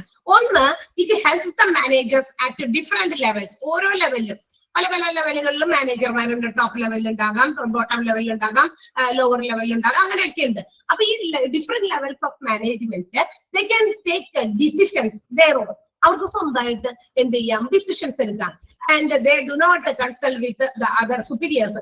അവരുടെ സുപ്പീരിയർമാരുമായിട്ട് കൺസൾട്ട് ചെയ്യേണ്ട ആവശ്യകത വരുന്നില്ല. കാരണം there is a pre planned set of actions which is known as personal policies. അല്ലെ, അതായത് ഓരോ ഇത്തരം ബിസിനസ് ഓർഗനൈസേഷനിലും ഈ പറയുന്ന തൊഴിലാളികള് തൊഴിൽപരമായ കാര്യങ്ങളിൽ എന്തൊക്കെ രീതികൾ, എന്തൊക്കെ നയങ്ങളാ ഫോളോ ചെയ്യേണ്ടതെന്ന് നേരത്തെ കൂടി പ്ലാൻ ചെയ്ത് വെച്ചിട്ടുണ്ട്. അപ്പൊ ആ ഭാഗത്ത് ഓരോ ലെവലിലും ഓരോ മാനേജേഴ്സിനും അവർക്ക് തന്നെ ഓരോ ഡിസിഷൻസ്, എന്തെങ്കിലും പ്രശ്നം ഉണ്ടായാൽ അതിന്റെ സൊല്യൂഷൻസ് കണ്ടെത്താനും ഡിസിഷൻസ്, തീരുമാനങ്ങൾ എടുക്കാനും അവരെ കൊണ്ട് തന്നെ പറ്റും മാനേജർമാർക്ക്. ബിക്കോസ് എന്താ കാരണം, ഇങ്ങനെ കുറെ നേരത്തെ പ്രീ പ്ലാൻ ചെയ്ത് വെച്ചിരിക്കുന്ന കുറെ സെറ്റ് ഓഫ് റൂൾസ് ഉണ്ടല്ലോ. അപ്പൊ പിന്നെ അത് നോക്കിയാൽ പോലെ റൂൾ ഇവിടുത്തെ ഇങ്ങനെയാണ് ഇതൊക്കെ ഇവിടെ ഫോളോ ചെയ്ത് പോകുന്നത്. അപ്പൊ അവർക്ക് തന്നെ, അല്ലാണ്ട് ഇവര് പോയി ഓരോന്നും തൊട്ടേനും പിടിച്ചതിനും ഒക്കെ ടോപ്പ് ലെവൽ സുപ്പീരിയേഴ്സിനെയോ തന്റെ എന്താ പറയാ തന്റെ മുകളിലുള്ള സുപ്പീരിയർമാരെ ഒന്നും കൺസൾട്ട് ചെയ്യേണ്ട ആവശ്യമില്ല. കാരണം അവർക്ക് ഈ പ്രിൻസിപ്പിൾസ്, അതായത് നമ്മുടെ പേഴ്സണൽ പോളിസീസ് ഒക്കെ കൃത്യമായിട്ട് അറിവുണ്ട്. അപ്പൊ അങ്ങനെയാണെങ്കിൽ എനിക്ക് ഇപ്പൊ ഇവിടെ കുറെ നിയമങ്ങളുണ്ട്, കുറെ കാര്യങ്ങളൊക്കെ ഉണ്ട്, അതിനെ കുറിച്ച് എനിക്ക് എല്ലാം അറിവുണ്ട്. അപ്പൊ എന്റെ കൂടെ വർക്ക് ചെയ്യുന്ന എല്ലാവർക്കും അത് പറഞ്ഞ് മനസ്സിലാക്കി കൊടുക്കുക. ഇങ്ങനെയൊക്കെയാണ് ഇവിടെ ചെയ്യേണ്ടത്, ഇങ്ങനെയൊക്കെയാണ്. ഈ നമുക്കറിയാം, ഇത് ഈ ഒരു ഓർഗനൈസേഷന്റെ ഗോൾ അച്ചീവ് ചെയ്യാനായിട്ട് എല്ലാവരും ഒരുപോലെ പാർട്ടിസിപ്പേറ്റ് ചെയ്യണം. അപ്പൊ അതിന് വേണ്ട നിർദ്ദേശങ്ങളും മറ്റു കാര്യങ്ങളൊക്കെ നമ്മൾ ഇവിടുന്ന് പ്രൊവൈഡ് ചെയ്യും. അതാണ് ഇവിടുത്തെ നിയമങ്ങൾ. അപ്പൊ അല്ലാതെ എന്തെങ്കിലും ഒരു കാര്യം വന്നു അപ്പൊ തന്നെ നമ്മൾ വേറെ ആളുകളെ വിളിച്ചിട്ട് ഇതെങ്ങനെ ചെയ്യണ്ട, ഇതെങ്ങനെ നമ്മൾ കൈകാര്യം ചെയ്യും എന്ന് നമുക്ക് ചോദിക്കേണ്ട ആവശ്യമില്ല. കാരണം അവിടെ നമുക്ക് ഒരു സെറ്റ് ഓഫ് റൂൾസ് തന്നിട്ടുണ്ട്. This is to be followed. ഇതാണ് നിങ്ങൾ ഫോളോ ചെയ്യേണ്ട ഇവിടുത്തെ നിയമങ്ങൾ, രീതികൾ എന്ന്. അപ്പൊ അങ്ങനെയാണെങ്കിൽ പിന്നെ അവിടെ മുകളിലുള്ള ആളുകളോട് ചോദിക്കേണ്ട ആവശ്യമുണ്ടോ? ഇല്ല. ഇത്രയും നമ്മൾ ഇതുവരെയും നമ്മുടെ മുമ്പിൽ ഫേസ് ചെയ്യാത്ത വല്ല പ്രോബ്ലം ആണെങ്കിൽ മാത്രമേ we have to decide it with others or superiors. മറ്റുള്ളവരുമായിട്ട് സുപ്പീരിയറുമായിട്ട് ഡിസ്കസ് ചെയ്യേണ്ട ആവശ്യമുള്ളൂ.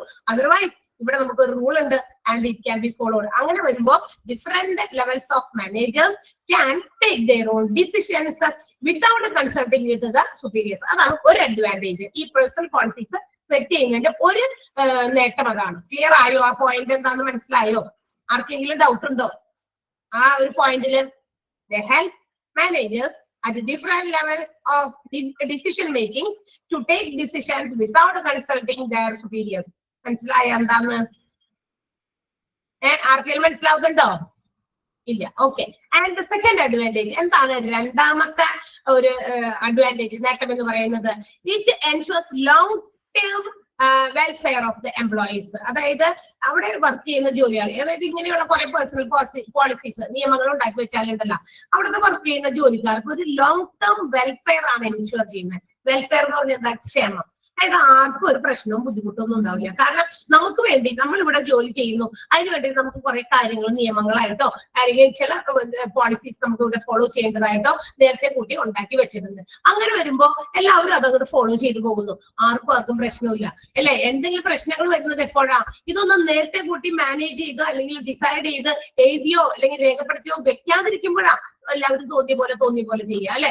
അല്ല അതേസമയം എന്തെങ്കിലും ഇതിന് സെറ്റ് ഓഫ് റൂൾസ് ഉണ്ടെങ്കിൽ we will obey that rules. നമുക്ക് നിയമങ്ങൾ അതനുസരിച്ച് പോകും. നമ്മൾ എല്ലാ ഡെയിലി ലൈഫിൽ നമ്മൾ എത്ര നിയമങ്ങൾ എന്താ പറയാ അറിഞ്ഞും അറിയാതെയൊക്കെ നമ്മൾ ഫോളോ ചെയ്യുന്ന. വണ്ടി ഓടിച്ചു പോകുമ്പോ ഏത് വഴി കൂടി പോകണം നമുക്കറിയാം അല്ലെ. എല്ലാ ദിവസവും നമ്മളോട് പിന്നാലെ നടന്ന ആരെങ്കിലും പറയുന്നുണ്ടോ ഇത് തന്നെയാണ് എല്ലാ ദിവസവും നീ ഇങ്ങനെ തന്നെ ചെയ്യണം? വേണ്ട.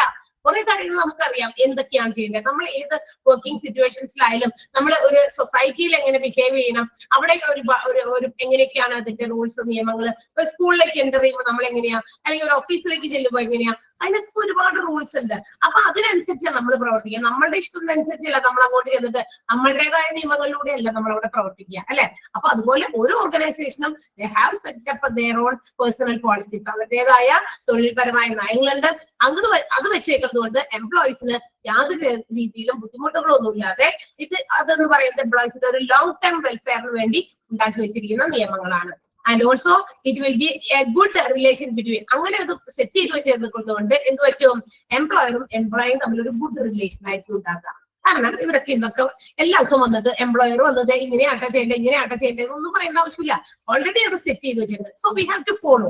നമ്മൾ അത് ഫോളോ ചെയ്യാൻ ഫോഴ്സ് ചെയ്യപ്പെട്ടിരിക്കുകയാണ് അല്ലെ. So we are forced to obey the rules അല്ലെങ്കിൽ പോളിസീസ്. ഈ പോളിസീസ് ഒക്കെ നിയമങ്ങളൊക്കെ അനുസരിക്കാൻ നമ്മൾ ബാധ്യസ്ഥരാണ്, നമ്മൾ നിർബന്ധിതരാണ്.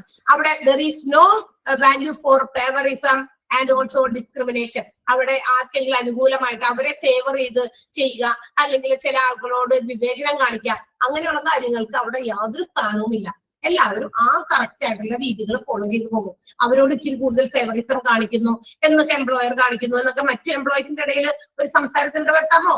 പാടില്ല. അപ്പൊ അതൊന്നും പാടില്ല എങ്കിൽ each and everyone should follow the personal policies which is set up അല്ലെ. അങ്ങനെ സെറ്റ് ചെയ്തിരിക്കുന്ന പേഴ്സണൽ പോളിസീസ് ഫോളോ ചെയ്ത് പോയാൽ മതി. അപ്പൊ നല്ല ബന്ധങ്ങൾ, ഗുഡ് റിലേഷൻസ് എംപ്ലോയറും തമ്മിൽ ഉണ്ടാക്കാനും വരും. അതൊരു അഡ്വാൻറ്റേജ് അല്ലേ. അല്ലെങ്കിൽ എന്ത് പറ്റും? തൊട്ടതിനും പിടിച്ചതിനൊക്കെ ഈ പറയുന്ന എംപ്ലോയീസ് എന്ത് ചെയ്യും? കുറ്റം കാണും. അവരോട് അങ്ങനെ ചെയ്തു, ഞങ്ങളോട് അങ്ങനെ ചെയ്യുന്നില്ല, അല്ലെങ്കിൽ ഞങ്ങളെ വേറെയായിട്ട് കാണുന്നു. അതൊന്നും പറയിപ്പിക്കാതിരിക്കുകയാണെങ്കിൽ ഇതൊക്കെ പേഴ്സണൽ പോളിസീസ് സെറ്റ് ചെയ്യുന്നതിന്റെ ഗുണം മാത്രമാണ്. അപ്പൊ പേഴ്സണൽ പോളിസീസ് സെറ്റ് ചെയ്യുന്നതിനുള്ള ഏറ്റവും പ്രധാനപ്പെട്ട 2 അഡ്വാൻറ്റേജസ് ആണ് നമ്മൾ പറഞ്ഞ. It helps different levels of managers for decision making to take decisions without consulting with their superiors-ഉമായിട്ട് കൺസൾട്ട് ചെയ്യാതെ സ്വന്തമായിട്ട് തീരുമാനങ്ങൾ എടുക്കാൻ ഈ പേഴ്സണൽ പോളിസീസ് എന്ത് ചെയ്യുന്നു? എല്ലാ ഡിഫറെന്റ് ലെവൽസ് ഓഫ് മാനേജേഴ്സിനെ ഹെൽപ്പ് ചെയ്യുന്നു. രണ്ടാമത് പറഞ്ഞത് it ensures long term welfare of the എംപ്ലോയീസിന്റെ എന്താ പറയാ ദീർഘകാല ക്ഷേമത്തിനുള്ള ഒരു പദ്ധതി കൂടിയാണ് ഈ personal policies. And also it makes a good relation between the employer and employee. എംപ്ലോയറും തമ്മിൽ ഒരു നല്ല റിലേഷൻഷിപ്പ് ഉണ്ടാക്കാൻ പറ്റും. ആൻഡ് ഈ പറഞ്ഞ പോലെ favouritism and also discrimination can be lessened. എന്താ ലെസ്സൺഡ് എന്ന് പറഞ്ഞാൽ കുറയ്ക്കുക, അതൊക്കെ ഇല്ലാണ്ടാക്കാനും ഈ പറയുന്ന പേഴ്സണൽ പോളിസീസ് കൊണ്ട് സാധിക്കും. റൈറ്റ്, മനസ്സിലായോ? ക്ലിയർ ആയോ? 2 അഡ്വാൻറ്റേജസ് ഉണ്ട്. പേഴ്സണൽ പോളിസി ഞാൻ അണ്ടർലൈൻ ചെയ്യാൻ പറഞ്ഞു. 2 എന്താ പറയുക ഡെഫിനിഷൻസ് പോലെ കൊടുത്തിട്ട് അത് 2 മാർക്ക് ചെയ്യുക, അണ്ടർലൈൻ ചെയ്ത് വെക്കുക 2. ഓക്കെ, ഏത് വേണമെങ്കിലും ചോദിക്കാം. ചിലപ്പോൾ ആദ്യത്തെ ആയിരിക്കാം ചോദിച്ചിരിക്കാം, ചില പ്രാവശ്യങ്ങളിൽ രണ്ടാമത്തെ personal policy are the rules എന്ന് വേണമെങ്കിലായിരിക്കും ചോദിച്ചിരിക്കാം. ഓക്കെ, ഇതൊക്കെ വായിച്ചു നോക്കി മനസ്സിലാക്കിയാൽ മതി advantages. Okay, next one objectives ആണ്. ഒബ്ജക്റ്റീവ്സ് കാണാതെ പഠിക്കാനുള്ളതാണ്. ഒന്ന് മാർക്ക് ചെയ്ത് ഇപ്പോഴേ വെച്ചോ, ഇമ്പോർട്ടന്റ് എന്ന്. അപ്പൊ ഇനി നോക്കാം എന്താണ് ഈ പേഴ്സണൽ പോളിസീസിന്റെ ഒബ്ജക്റ്റീവ്സ്, എന്താണ് ഇതുകൊണ്ട് ലക്ഷ്യമാക്കുന്നത്, എന്താണ് പേഴ്സണൽ പോളിസി സെറ്റ് ചെയ്യുന്നത് കൊണ്ട് ലക്ഷ്യമാക്കുന്നത്. അത് അങ്ങനെ തന്നെ പഠിക്കണം. ഒന്ന് security of employment. Personal policies ഇങ്ങനെ തൊഴിൽപരമായ കുറെ നയങ്ങളൊക്കെ ഉണ്ടാക്കി വെച്ചാൽ അത് എംപ്ലോയീസിന്റെ സെക്യൂരിറ്റിക്ക് വേണ്ടിയിട്ട് തന്നെയാണ്. അതായത് അവർക്കൊരു സുരക്ഷിതത്വ ബോധം അല്ലെ, ആ തൊഴിലിനോടുള്ള സുരക്ഷിതത്വം, അതെനിക്ക് ആ ജോലിയിൽ സുരക്ഷിതത്വ ബോധം വരുത്താനും കൂടി ഒക്കെ വേണ്ടി. അപ്പൊ സെക്യൂരിറ്റി ഓഫ് എംപ്ലോയ്മെന്റ് എന്ന് പറയുന്നത് പേഴ്സണൽ പോളിസി സെറ്റ് ചെയ്യുന്നതിന്റെ പ്രധാനപ്പെട്ട ലക്ഷ്യമാണ്. പിന്നെന്താ? Payment of fair wages. Fair എന്നാണ് വാക്ക്, FAIR. ഫെയർ വേജസ് എന്ന് പറഞ്ഞാൽ എന്താ പറയാ, ഓരോരുത്തരും ചെയ്യുന്ന ജോലിക്ക് തക്കതായ കൂലി അല്ലെ. കൂടുതലും വേണ്ട, കുറവും വേണ്ട, കുറയാനും പാടില്ല അല്ലെ. ഒരു ബേസിക് നീഡ്സ് നമുക്കറിയാം. ഓരോ ഇൻഡിവിജ്വലും നമ്മൾ എന്തിനാ ജോലിക്ക് പോകുന്നത്? നമ്മൾ ഓരോ ദിവസവും നമ്മൾക്ക് വരുമാനം ഉണ്ടാക്കണം, അല്ലെങ്കിൽ നമുക്ക് ജീവിക്കാൻ ബേസിക് നീഡ്സ് എങ്കിലും എന്താ പറയാ സാറ്റിസ്ഫൈ ചെയ്യാനുള്ള വരുമാനം കിട്ടും എന്ന് വിചാരിച്ചിട്ടാണ് നമ്മൾ ജോലിക്ക് പോകണം, അല്ലെ? അപ്പൊ കൂലി കിട്ടുന്ന ആളുകൾക്ക് കൂലിയുടെ കാര്യത്തിലാണ് നമ്മൾ ഏറ്റവും കൂടുതൽ കൺസിഡർ ചെയ്യേണ്ടത്. ബിക്കോസ് അവർക്ക് അവരുടേതായ ബേസിക് നീഡ്സ് സാറ്റിസ്ഫൈ ചെയ്യാൻ പറ്റുന്ന അത്രയുമെങ്കിലും അവർക്ക് വേജസ് കൊടുക്കുന്നുണ്ടോ, അതിനെയാണ് ഫെയർ വേജസ് എന്ന് വിളിക്കുക. ഓക്കെ, ക്ലിയർ ആയ? എന്താ ഫെയർ വേജസ്? ഫെയർ എന്നാണ് FAIR. ഒന്ന് സ്പെല്ലിംഗ് ഒന്ന് തെറ്റിയേക്കാം. Next one, sound industrial relation. ഈ പേഴ്സണൽ പോളിസീസ് സെറ്റ് ചെയ്യുന്നതിന്റെ മറ്റൊരു ലക്ഷ്യം എന്താണെന്നറിയാമോ? എല്ലാവരും തമ്മിലൊരു നല്ലൊരു റിലേഷൻ, ഒരു വ്യാവസായിക ബന്ധം. അവിടെ ജോലി സ്ഥാപനത്തിൽ വരുമ്പോൾ എല്ലാവരും തമ്മിൽ പരസ്പരം ജോലി സംബന്ധമായിട്ടുള്ള കാര്യങ്ങളിൽ എല്ലാവരും ഒരു സൗണ്ട് റിലേഷൻ കീപ്പ് ചെയ്യുക. Okay, sound means good relation, അത്രേ ഉള്ളൂ. ഓക്കെ, നെക്സ്റ്റ് വൺ ട്രെയിനിങ് ആണ്. എല്ലാവർക്കും ട്രെയിനിങ്, പ്രോപ്പർ ആയിട്ടുള്ള ട്രെയിനിങ് കൊടുക്കുക. അപ്പൊ കൃത്യമായിട്ട് എപ്പോഴൊക്കെയാണോ ട്രെയിനിങ്സ് പ്രൊവൈഡ് ചെയ്യേണ്ടത് അതൊക്കെ നേരത്തെ കൂട്ടി തീരുമാനിച്ചു വെച്ചിട്ടുണ്ടെങ്കിൽ സോ ക്യാൻ ബി പ്രൊവൈഡ്. അത് ആ സമയത്ത് യഥാസമയത്ത് ട്രെയിനിങ്സ് ഫോർ എവ്രി വൺ എല്ലാവർക്കും കൊടുക്കുക. നെക്സ്റ്റ് വൺ എന്താ? Optimum use of human resource. Maximum, optimum means maximum use of human resource. ഓരോ സംരംഭത്തിലും ജോലി ചെയ്യുന്ന ആളുകളെ മാക്സിമം യൂസ് ചെയ്യാം. മാക്സിമം എങ്ങനെ യൂസ് ചെയ്യാമെന്ന്? അവരെ പിഴിഞ്ഞിങ്ങോട്ട് എടുക്കാമെന്നാണോ? അല്ല, അവരുടെ കഴിവുകളെ നമ്മുടെ സ്ഥാപനത്തിന് എങ്ങനെ ഉപയോഗപ്പെടുത്താൻ പറ്റും മാക്സിമം അത് ഉപയോഗിക്കാം. അവരെ മാക്സിമം ഉപയോഗിക്കുമ്പോ അവരെ സന്തോഷിപ്പിക്കാനും അവരെ സാറ്റിസ്ഫൈ ചെയ്യാനും ചെയ്യേണ്ട വേറെ കുറെ കാര്യമുണ്ട് അതിന്റെ അപ്പുറത്ത്. അതൊക്കെ ചെയ്യണം. അല്ലാണ്ട് അവരെ പിഴിഞ്ഞ് ഇത്രയും കഴിവൊക്കെ ഇതിനുണ്ട്, ഇതിന്റെ കഴിവൊക്കെ നമുക്ക് ഇങ്ങോട്ട് പറിച്ചെടുക്കാം. പക്ഷെ അവർക്ക് വേണ്ടത്ര ഇപ്പൊ ഞാൻ എന്റെ കഴിവിനെ മാക്സിമം കൊടുക്കുമ്പോ എനിക്ക് അതില് എപ്പോഴാണ് സന്തോഷം കണ്ടെത്താൻ സാധിക്കുക, സാറ്റിസ്ഫൈഡ് ആകുക, അല്ലെങ്കിൽ ഹാപ്പിനെസ് കിട്ടുക? when I am paid a reasonable salary, അല്ലെ, അല്ലെങ്കിൽ റീസണബിൾ വേജ്. എനിക്ക് തരേണ്ടതായിട്ടുള്ള കൂലിയോ അല്ലെങ്കിൽ എന്താ പറയാ സാലറിയോ അത് കൃത്യമായിട്ടും വളരെ നല്ല രീതിയിൽ ഞാൻ കൊടുക്കുന്ന എഫേർട്ടിന് എനിക്ക് തിരിച്ചു കിട്ടണം. അങ്ങനെ വരുമ്പോഴാണ് എനിക്ക് ഹാപ്പി ആകുക, ഞാൻ സാറ്റിസ്ഫൈഡ് ആകുക. അങ്ങനെ ഉപയോഗിക്കുക ഏതിനെ? ഹ്യൂമൻ റിസോഴ്സിനെ. Maximum use of human resource, പരമാവധി അവരെ ഉപയോഗപ്പെടുത്തുക. ദെൻ ആഫ്റ്റർ ഓൾ ഇതിനെല്ലാം പുറമെ റെസ്പെക്ടിങ് ഹ്യൂമൻ ഡിഗ്നിറ്റി. ജോലി ചെയ്യുന്ന സ്ഥാപനത്തിൽ ഒരുപാട് ടോപ്പ് ലെവൽ തുടങ്ങിയ താഴേക്കടിയിലെല്ലാം ഒരുപാട് ജോലിക്കാർ ജോലി ചെയ്യുന്നുണ്ട്. അവരുടെയൊക്കെ ഹ്യൂമാനിറ്റി അല്ലെങ്കിൽ ഹ്യൂമൻ HUMANE മനുഷ്യത്വം എന്ന രീതിയിൽ എല്ലാവരെയും പരിഗണിക്കുക, റെസ്പെക്ട് ചെയ്യുക. ഓരോരുത്തർക്കും അവരവരുടെ ഡിഗ്നിറ്റി ഉണ്ട്, അല്ലെ? ഓരോരുത്തർക്കും അവരവരുടേതായ ഒരു മാന്യതയുണ്ട്, അല്ലെ? അതിനെ റെസ്പെക്ട് ചെയ്യും. നമുക്ക് മറ്റുള്ളവരോട് കാണിക്കുന്ന പോലെ എല്ലാവരോടും, അതായത് each and every individuals those who are working in an organisation, എല്ലാവരും അവരുടെ മാന്യമായ തൊഴിൽ അവർ ചെയ്യുന്നുണ്ട്, അതിന് അവരോട് മാന്യത കാണിക്കുക, മാന്യതയോടെ പെരുമാറുക. അതാണ് റെസ്പെക്ട് ചെയ്യുക എന്ന് പറയുന്നത്, ഹ്യൂമൻ ഡിഗ്നിറ്റി. അപ്പൊ these are the objectives of personnel policies. Personnel policies set ചെയ്യുന്നതിന്റെ ലക്ഷ്യങ്ങൾ ഇതൊക്കെയാണ്. Once again, security of employment, payment of fair wages, sound industrial relation, training for everyone, maximum use of human resource അല്ലെങ്കിൽ optimum use of human resource, respecting human dignity. Clear ആയോ? മനസ്സിലായില്ലേ? Okay, now അടുത്തത് എന്താന്ന് നോക്കാം. Principles ആണ്. എന്താണ് personal പോളിസീസിന്റെ principles? തത്വങ്ങൾ. എന്തൊക്കെ തത്വങ്ങളിൽ അധിഷ്ഠിതമാണ് നമ്മളുടെ ഈ പറഞ്ഞ തൊഴിൽ സംബന്ധമായിട്ടുള്ള ന്യായങ്ങൾ അല്ലെങ്കിൽ എന്താ പറയാ നയങ്ങൾ? എന്തൊക്കെയാന്ന് നോക്കാം. എന്ത് പോളിസീസ് അല്ലെങ്കിൽ റൂൾസ് കൊണ്ട് എന്താണ് ഇവര് എന്താ പറയാ എന്ത് തത്വത്തിൽ അടിസ്ഥാനമായിട്ടാണ്? ഒന്നാമത്തേത്, they have to train everyone for their job. എന്ത് ജോലിയാണോ ചെയ്യുന്നത് ആ ജോലിക്ക് ആവശ്യമായ ട്രെയിനിങ്. ചിലപ്പോ ഒരു ഓർഗനൈസേഷനിൽ പുതിയതായിട്ട് വരുന്ന ജോലിക്കാര് ചിലപ്പോ അവർക്ക് എല്ലാ കാര്യങ്ങളും അറിയാതിരിക്കാം, പക്ഷേ എങ്കിലും പ്രോപ്പർ ട്രെയിനിങ് ആവശ്യത്തിന് ആ ഒരു ബേസിക് ആയിട്ടുള്ള ഒരു ട്രെയിനിങ് ചിലപ്പോൾ അവർക്ക് അറിയാമായിരിക്കും, പക്ഷെ എങ്കിലും നമ്മളുടേതായ രീതിയിൽ നമ്മുടെ ഓർഗനൈസേഷനിൽ ഇങ്ങനെയൊക്കെയാണ് എന്നുള്ള കാര്യങ്ങൾ അവരെയും അറിയിച്ചിരിക്കണം. അപ്പൊ അവരുടെ നയം പോളിസീസ് അനുസരിച്ച് അവരെ അറിയിക്കുക, അതിനനുസരിച്ച് അവരെ ട്രെയിൻ ചെയ്യുക.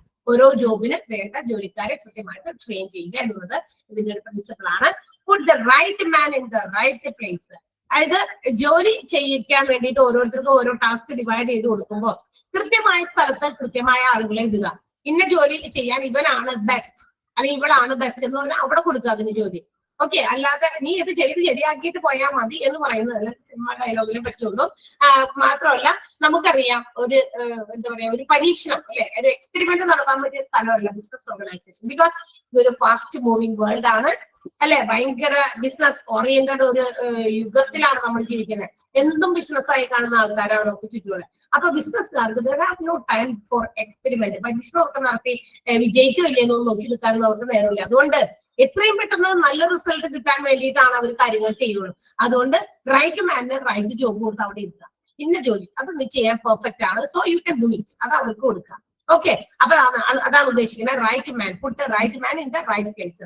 പിന്നെന്താ, ഈ ജോലിയൊക്കെ ചെയ്യിക്കാൻ വേണ്ടിയിട്ട് ആവശ്യത്തിന് right tools should be provided and also right working conditions. നല്ല രീതിയിലുള്ള വർക്കിംഗ് ചുറ്റുപാടുകൾ ഉണ്ടാക്കി കൊടുക്കുക. അവർക്ക് വേണ്ട സാധന സാമഗ്രികൾ, ജോലി ചെയ്യാൻ വേണ്ടിയിട്ടുള്ള സാധനം. ഇപ്പൊ ഈ ഒരു ജോലി ചെയ്യണമെങ്കിൽ നമുക്കറിയാം ഈ ഒരു കമ്പ്യൂട്ടർ ഡിവൈസ് കൂടെ വേണം അല്ലെ, അതിന് പറ്റിയ നെറ്റ് അല്ലെ, നമുക്ക് ഇന്റർനെറ്റ് സൗകര്യം വേണം. നേരത്തെ നമുക്ക് കട്ടായി പോയി ഇന്റർനെറ്റ് സൗകര്യം, പെട്ടെന്ന് ബ്രേക്ക് ആയതുകൊണ്ട് നമുക്ക് പറ്റിയില്ല അല്ലെ. അപ്പൊ ഇതിനൊക്കെ നമ്മൾ നമ്മളുടേതായ എഫിഷ്യൻസിയിൽ ചെയ്യുമ്പോൾ അതിന് വേണ്ടിയിട്ടുള്ള എല്ലാ സാഹചര്യങ്ങളും കൂടി ഒരുക്കി കൊടുക്കണം. അല്ലാതെ ഒരു എഫിഷ്യന്റ് ആയിട്ടുള്ള ഒരാൾ ഇവിടെ ഇരിപ്പുണ്ടെന്ന് പറഞ്ഞിട്ട് വർക്ക് നടക്കണമെന്നില്ല അല്ലെ. അതിനുള്ള ടൂൾസ് കൂടി പ്രൊവൈഡ് ചെയ്യപ്പെട്ടിരിക്കണം. അതാണ് പേഴ്സണൽ പോളിസി. അപ്പൊ അങ്ങനെ കൂടിയൊക്കെ ഓർത്തിട്ട് വേണം പേഴ്സണൽ പോളിസീസ് ഫോം ചെയ്യാനായിട്ട്. ഓക്കെ, അപ്പൊ supply the right tools and the right conditions of work.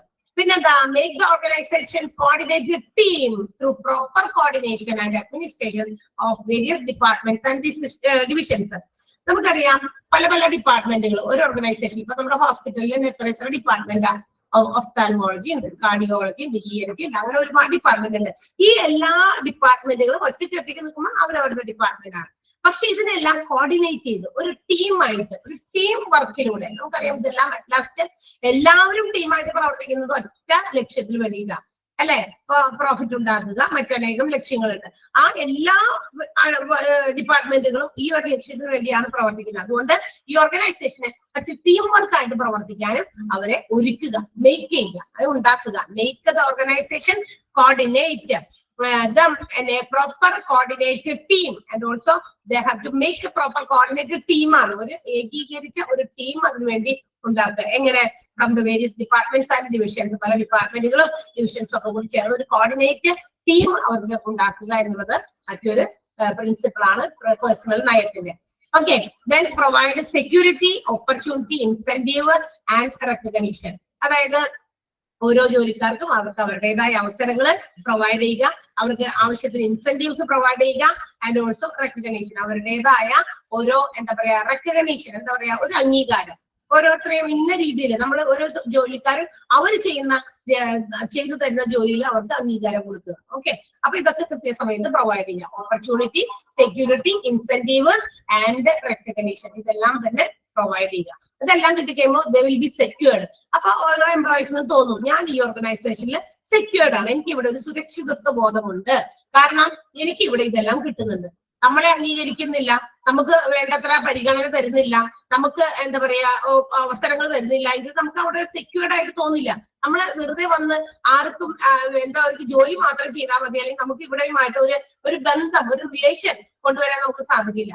അത് കിട്ടണമെങ്കിൽ അങ്ങനെയുള്ള ഒരു പേഴ്സണൽ പോളിസിയാണ് രൂപീകരിക്കേണ്ടത്. അങ്ങനെ ആളുകളുടെ മനസ്സിൽ, അതായത് എംപ്ലോയീസിന്റെ മനസ്സിൽ ഒരു സെക്യൂരിറ്റി ഫീലിംഗ് ഉണ്ടാക്കിയെടുക്കുക by providing opportunities, incentives, recognitions. Okay, and after all, look ahead, plan ahead for more and better things. എന്താണ് നമ്മളിപ്പോ എന്ത് അറേഞ്ച്മെന്റുകളും എന്ത് പോളിസീസ് കൊണ്ടുവന്നാലും എന്ത് അറേഞ്ച്മെന്റുകളും ബിസിനസ് ഓർഗനൈസേഷൻ നടത്തുമ്പോഴും ഒരു വട്ടം ചിന്തിക്കുക, ഇവരെ നമുക്ക് ഫ്യൂച്ചറിൽ നമുക്ക് ഭാവിയിലും ഇവരെ ഉപയോഗപ്പെടുത്താൻ പറ്റുമോ എന്നുള്ള കാര്യത്തെ കുറിച്ച് ചിന്തിക്കുക. അതനുസരിച്ചിട്ട് വേണം നമ്മൾ ഓരോ റിക്രൂട്ട്മെന്റ് നടത്താൻ, ഓരോരുത്തർക്ക് ട്രെയിനിങ് കൊടുക്കാൻ. ഇപ്പൊ ഒരു ജോലി പുതിയ ആളെ നമുക്ക് ആവശ്യമുണ്ട് ഓർഗനൈസേഷനിൽ, പക്ഷെ നമ്മൾ ഇനി എന്താ പറയാ അധികം താമസിയാതെ മറ്റൊരു പ്രോജക്ട് നമ്മൾ ഇവിടെ ഏറ്റെടുക്കാൻ പോവാണെന്ന് വിചാരിക്കുക. അപ്പൊ ആ ഒരു പ്രൊജക്റ്റിലേക്കും ഈ ഒരു ആളെ, ഈ ഒരു എംപ്ലോയിനെ നമുക്ക് എടുക്കാൻ പറ്റുമോ, അല്ലെങ്കിൽ ആൾക്ക് ആ വർക്ക് കൂടി കൊടുത്തു കഴിഞ്ഞാൽ നമുക്ക് ബെറ്റർ റിസൾട്ട്സ് കിട്ടുമോ എന്നുകൂടി ചിന്തിച്ചിട്ട് വേണം നമ്മൾ ഓരോ അപ്പോയിന്റ്മെന്റുകൾ നടത്താൻ, ഓരോ തീരുമാനങ്ങൾ എടുക്കാൻ. അപ്പൊ ലുക്ക് അഹെഡ് എന്ന് പറഞ്ഞു കഴിഞ്ഞാൽ അവർ നേരത്തെ കൂട്ടി അങ്ങനെയുള്ള കാര്യങ്ങൾ അറേഞ്ച് ചെയ്യണം. നമ്മൾ ഭാവിയെ കുറിച്ച് കൂടി എന്താ പറയാ ബോധമായിട്ട് വേണം എന്ത് ചെയ്യാനായിട്ട്, ഓരോ പോളിസീസും പ്ലാൻ ചെയ്യാനായിട്ട്, അതായത് പേഴ്സണൽ പോളിസീസ് സെറ്റ് ചെയ്യാനായിട്ട്, റൂൾസ് സെറ്റ് ചെയ്യാനായിട്ട്. ഓക്കെ, അപ്പൊ ഇതൊക്കെ പ്രിൻസിപ്പിൾസ് ആണ്, ജസ്റ്റ് വായിച്ച് മനസ്സിലാക്കിയിരുന്നാൽ മതി.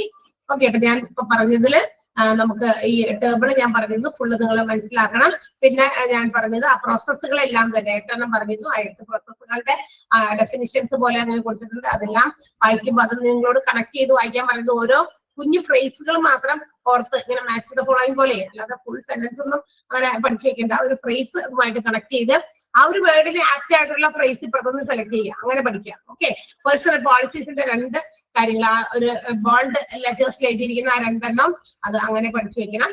പിന്നെ പറഞ്ഞത് ഒബ്ജക്റ്റീവ്സ് പഠിക്കാനാണ്. പ്രിൻസിപ്പിൾസ് ജസ്റ്റ് ഒന്ന് വായിച്ച് മനസ്സിലാക്കി വെച്ചിരുന്നാൽ മതി. ഓക്കെ ഓക്കെ സമയമുണ്ടോ നിർത്താൻ? നമുക്ക് ഇടയ്ക്ക് വെച്ച് കട്ടായി പോയി, അതുകൊണ്ടാണ് അറിയാം. അടുത്തതും കൂടി ഞാൻ കുറച്ചുകൂടി എടുത്തതായിരുന്നു മോർണിംഗ് ക്ലാസ്സിൽ.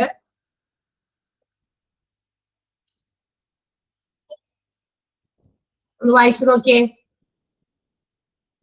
ഇത്രയും ഭാഗം.